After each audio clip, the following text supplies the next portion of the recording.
Cell, a Lilia, two heroes that are going to be extremely mobile if they go for the sprint. You need someone with mobility to chase them down. Ling provides that. And once a Geek, always a fan. There's some support here from the people watching in the audience in the MPL arena. I think it's a reliable pick as well, right? The Ling can use the Tempest of Blades to get out of the damage from Amon if it gets down to it. But once again, it comes back to the execution, the timing of when these things happen.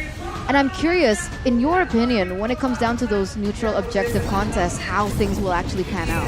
I gotta say, I feel like neutral objective, it will fall to the hands of Geek Fam, but we'll have to see. That Amon, it's gonna be annoying to the composition of a Rebellion, so let's see. Let's dive into the Land of Dawn for the first game of the final day. Geek Fam versus Rebellion. For Geek Fam, right now they are out of playoffs. For Rebellion, if they get a victory here, 2-0, they can actually be third place in the standings overall. Let's see what happens as we jump in. We're going to see the difference in clash of styles here between Geek as well as Rebellion Zion. I mean, face value from their composition, it does seem both can use their mid lane pressure to be aggressive, but so far, Elzura is going to be the one to get really low.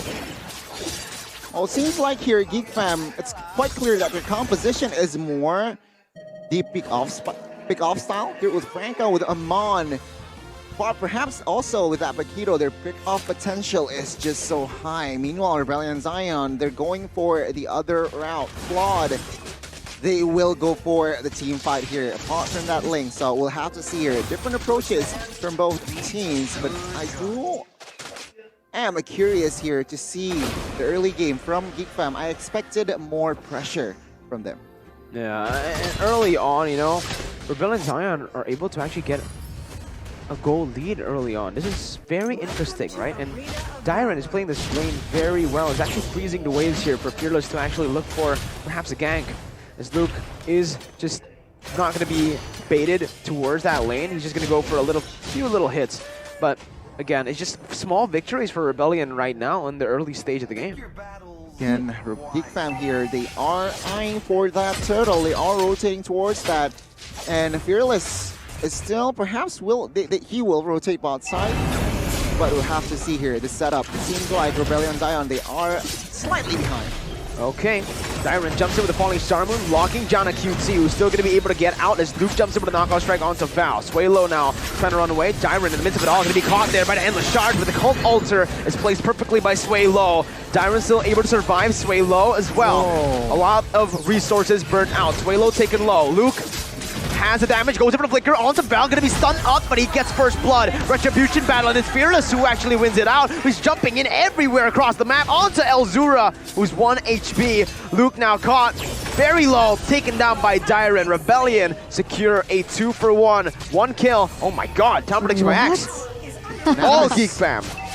I mean, in terms of the composition, I really did prefer Geek Fam's better. I think it synergizes better. I think they can pull it off because Geek Fam, they're known to be very aggressive in that early game, and I feel that actually complements the playstyle. But unfortunately, so far, up until this 3rd minute, we haven't seen that being executed the way that I envisioned it, right? Rebellion Zion were not the ones to set up for that turtle. Geek Fam were. And if you saw the position from Fearless, he was actually stealing the blue buff of Geek Fam, but still made it back in time to steal back that turtle. So up until now, Geek Fam has been outplayed. A very good delay as well from the other 4 members that were on the vicinity of the turtle. Rebellion Zion managed to delay the turtle take, and that is what made Fearless to rotate, but take a look at the mid side. Uh-oh, there's gonna be a dive again. Elzura doesn't have the black shoes. Actually, he does, but it does not matter there. The bottom side, though, Geek Fam are able to find a trade. 1-for-1, mid laner for XP. But obviously here in the bottom side, Geek Fam are able to secure a few more hits onto the turret. Luke goes in for the knockout strike. Rebellion trying to go for the kill here. Sway low with a stampede, bringing Luke back, but it's only for Luke to pick up a kill. You go for a 2v1, Luke takes it and wins it. Oh, seems like Val actually might want to go for this, but he does end up retreating. But with Dyron here coming into the fray as well, They actually might go for a pickoff onto Luke, but realizing his Mosquito is not going to be as easy. Wait, Luke is still here again. Goes in on the Diamond with a knockout strike one more time. Has the flicker, gets out, baits Diamond for Jana to come through with the endless shards. Beautiful plays by Luke. Amazing, amazing. Again, Luke with the macro play there, outplaying Dyron in the bot side, creating space for side of Geek Fam. The domino effect for side of Geek Fam is real. You could say with one man down, this was a perfect way for Geek Fam to actually exploit the over-aggressive and over-confident plays coming in from Dyron. He went a little too hasty for the kill, and he's gonna get and lose a neutral objective for it. And you can see already the pressure building in that mid lane. But luckily, as Geek Fam has a Lilia and because Rebellion Zion has the Faramis, they are going to be able to clear rather quickly. Oh, down below though, Luke again heading caught in a 3v1 situation. Jana's there in the bush though. Luke won't be able to survive. He actually gets a jab again. He's able to run away for a bit for Jana to come through. Has the endless charge, pops it in. Dyron still able to get away with that. It's just a 1-for-0 for Rebellion. Perhaps Jana QT has not enough items to somehow secure the kill, but it's still a 3v1 bot side. Oh my god, they do not stop. Jana able to dodge away from everything. Ooh. Beautiful movement from Jana as well, denying that dive from happening. Oh, and you can see on the top side that Rebellion Zion actually lose a tower. So Geek Fam have bought enough time to distract the three members from Rebellion Zion in order to claim something on the board. And now Geek Fam, they're leading in terms of that economy as well. You can see here that the Claude already built that VHS.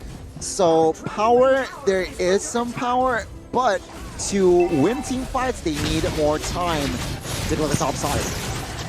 Okay. Here you go though, Highs jumps in with the Blazing Duet. He's gonna get caught by the Endless Shards. My goodness, Fearless with Temple of the Blaze now. Jumps in, Jana looking for the kill.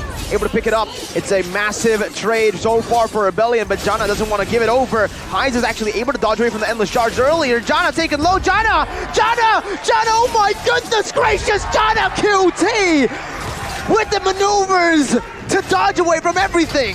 Wow, and he actually bought so much time and got a lot of trades on the board for that team, and that was insane. He's improved so much this season. You can even see it implemented in this game against Rebellion Zion, as they are not easy contenders. But with this, with everything that has happened in and on the board, Geek Fam, they're gonna have this space to get the next neutral objective as Val gets caught. Ooh, man, Val needs to be very careful here. Rebellion Zion just disengaging for now, and both teams will just back off, but Chidera is able to find a turret down below. Amazing response from the side of Geek Fam. 2 minutes earlier, they were slightly behind. They were the ones that getting pressured, but Rebellion Zion made a slight mistake. And take a look at the ripple effect, the domino effect rather, from the side of Geek Fam. They are now able to establish a 2,000 gold lead with this lead and 2 turrets as well. This is going to be huge. This can be huge. Our Rebellion needs to do something here. Needs to perhaps be more proactive on the map, because Highs, he is ready for a fight. I think in terms of proactiveness, Rebellion Zion were proactive, right? They were leading in that early game. They were able to get the first turtle, but the problem is, I don't know why, are they underestimating Geek Fam in a way? Like that. There you go. Another kill for Kadera. You don't want to feed her. You don't want her to scale as quick as that. And I can just see that Rebellion Zion, they're making mistakes that Geek Fam are capitalizing on at this stage. Oh man, and that was just greedy by Fearless. He had the Tempest of Blades, Gani. He didn't use it to dodge away from the basic attack, and it costed him his life. Dyron though, oh, what a good read there onto Elzura. Sway low opening up the map as well. Cult Altar placed down, but Geek Fam way too slick, able to dodge away. Aloy gets spotted, but it's all just a setup to control that bottom side tier 2. Meanwhile, Luke, so annoying. XP laner again, Luke doing his job here, opening up the other side of the map. And as of now, Rebellion Zion, they are suffocated here. Sure, Highs finally gets that golden staff. So again, item-wise, they are ready for a fight, with especially that fleeting time collected by Sway Low. But it will reduce the cooldown reduction here Again, if Rebellion Zion wants to fight, the time is now. Geek Fam though. Oh, good Tempest of Blades, but Beloy reads out it, timing perfectly to get that hook in.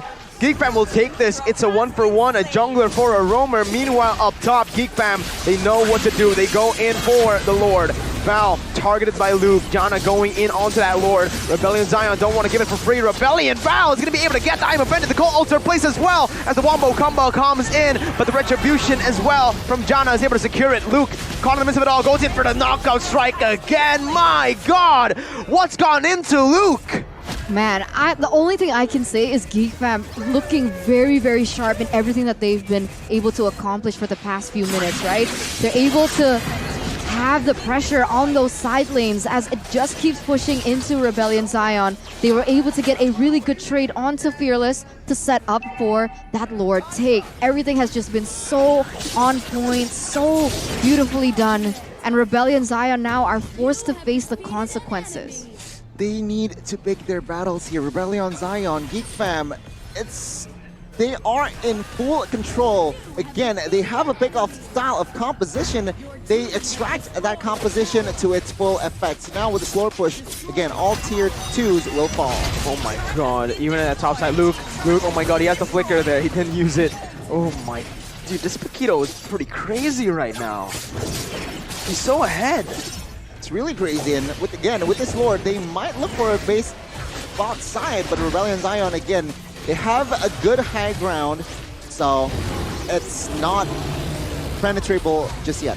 Yeah, but they got almost every turret other than that inhibitor turret. But here we go, Beloyski is gonna get caught. Again, but he's not gonna get Tar aggro just yet. Highs, oh, that Blazing Duet.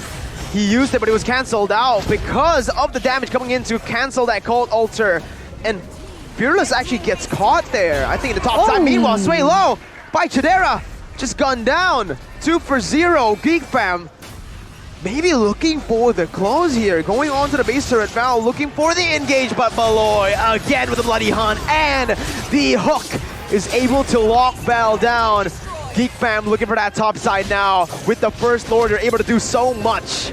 Huge respect for Geek Fam right now. All the inhibitor turrets have fallen, and they're not going to stop here. Nope, definitely not. They are going to look for the end. 11 minutes into the game. It does not matter. High jumps in, still able to clear the waves, but Luke and Jana deal too much damage. 20 seconds onto Dyron, 4 seconds onto Bao. Fearless can't defend. It is Geek Fam getting a very solid game here. 11 minutes? Very quick, very quick. They didn't even get to the second Lord. They didn't get to the enhanced Lord. So, wow, very clean execution by Geek Fam in game number 1 against